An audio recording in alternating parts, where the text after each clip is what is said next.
Good morning students, myself UK Singh, science teacher at ISL Muridi Dhanbad. Today we will going to continue with the same chapter, chapter 13, motion and time. Okay, the next topic is distance time graph. So you know what is a graph? Graph is a representation of any quantity, or you can say, suppose that we are representing in this figure table 13.5 odometer reading at different times and journey. So you can see that time 8 a.m. odometer reading was 3650 kilometer, distance from the starting point 0 kilometer. This kind of representation is there. So we can represent any of the two quantities in a graph, one in the horizontal part and other in the vertical part. Horizontal part is known as x-axis and vertical part is known as y-axis. Okay, so this is a two-dimensional representation we are talking.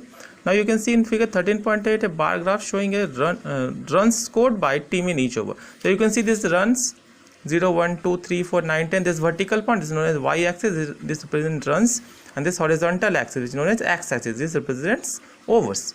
So you can see this at over 1 run was scored, at over 2 above 5 run was scored, over 3 runs scored, over 4 10 runs are scored.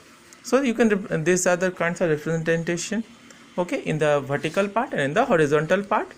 The quantity may differ, runs, overs. Okay, now the other way of representation is a pie chart. So what is a pie chart? So instead in pie chart we are representing quantity of something in about whole. For example, in percentage we express in terms of 100. In this case we represent in the form of circle. Now you must have studied circle in mathematics. Now the whole angle, at the center, the whole angle represents 360 degree. Okay, whole angle represents the 360 degree. Now based upon that, the 360 considered as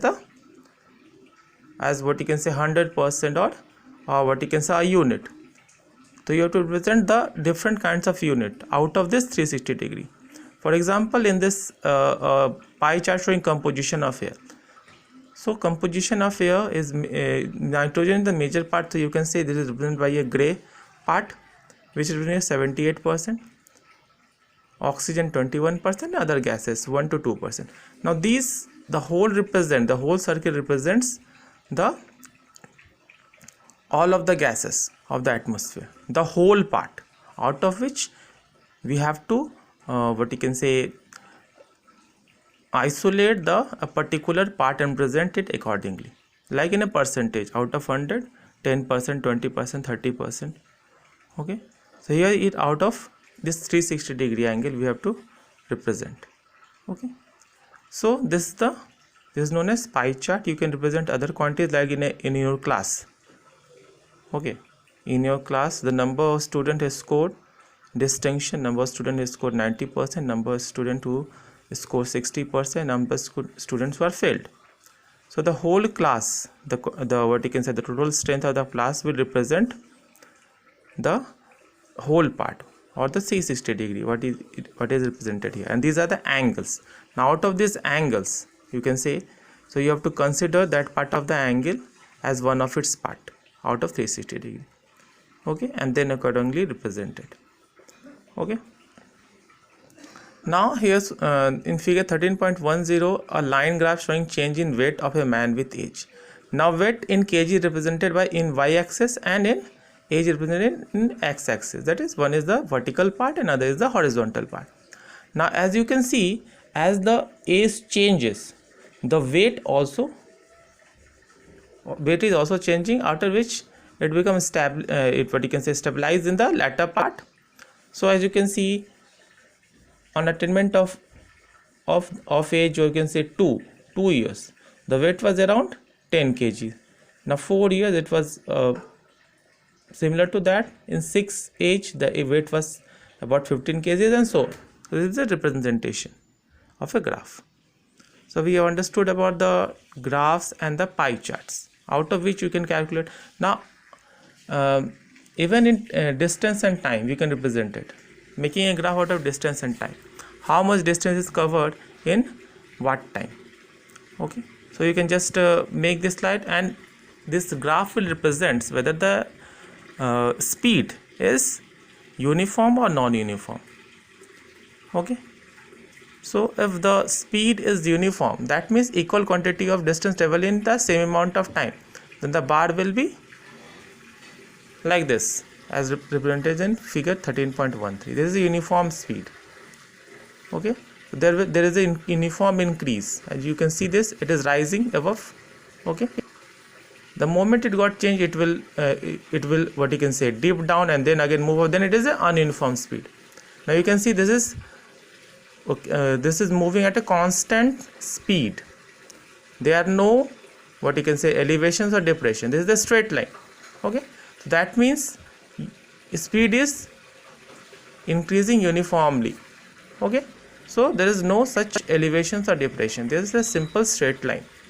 Okay, you can see it is growing above like this one. Okay, so this is known as uniform speed. Okay,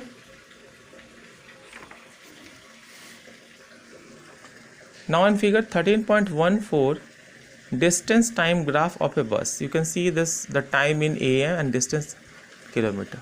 So you can say that this is increasing at a regular speed. At this is the x-axis represent the time 8, 8:30, 8:30, then 9:30, 9:30 to 10. So half an hour.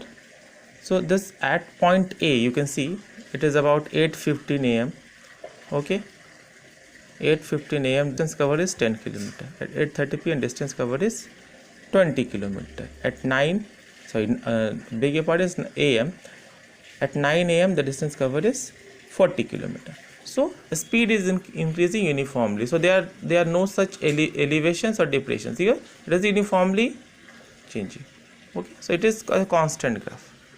Okay, so you can see this, the distance and the time that is represented here. Okay, so the distance time graph for the motion of an object moving with a constant speed is always a straight line. Okay, is always a straight line. So you can represent different quantities, especially speed and time, on this bar graph. Okay, after you get the video, the link will be open for all of you to ask your doubts. Thank you.